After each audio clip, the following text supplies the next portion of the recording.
Throughout the district, we're seeing more scenes like this. The Whole Foods effect, where gentrification takes place, which means the poor is moving out and the rich is moving in. Some call it economic development, others are calling it gentrification. Drastic changes are facing Washington, D.C. The city once called Chocolate City, where many longtime residents are now starting to feel like outsiders within their own neighborhood. You look at a lot of these streets, like this used to be a very well populated black community. And now it's like multicultural, which is not a problem at all. But it's like when you start to see the shift in what used to be here compared to how it is now, it's like, you know, people that can't afford to be here are not here. With hundreds of locations nationwide, Whole Foods is a staple for wealthy communities. According to Zillow, homes tend to grow in value when there's a local Whole Foods nearby. For me, it's a struggle because I think there are positives and negatives. I like the fact that I was able to afford to move into this community. I couldn't afford to move to a lot of places in DC, honestly. And then at the same time, I appreciate some of the development that's going on because, you know, I like shopping at places like Whole Foods occasionally.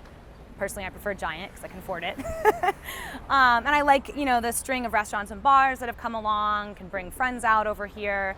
But at the same time, having been a resident of DC or right outside DC for most of my life, I think that a lot of neighborhoods in DC have very particular characters and cultures, and that's something that I see can very obviously see disappearing in a lot of areas. Today, Whole Foods has become a desirable signal to the home buying public, attracting new residents to the up-and-coming neighborhoods. To be honest, they wouldn't put a Whole Foods in a poor neighborhood, you know? I mean, to be honest, they're always like, you'll see one up 14th Street, and you know, like that's a very, you know, like middle to upper class neighborhood. You know, like as far as right here on 8th Street, you know, they have a Whole Foods here because there's a new development going on, you know? The thing is that as far as putting one in Southeast, I doubt that.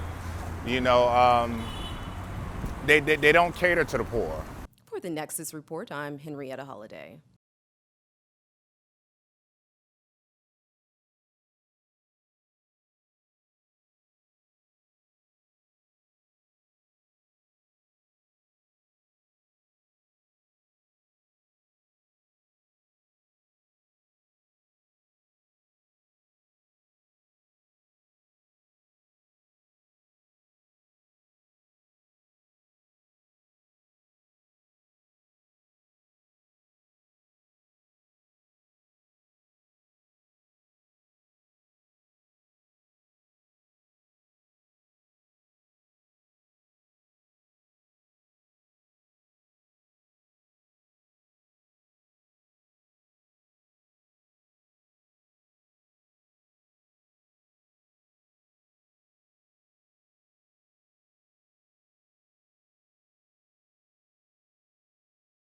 Change is coming. It already has come.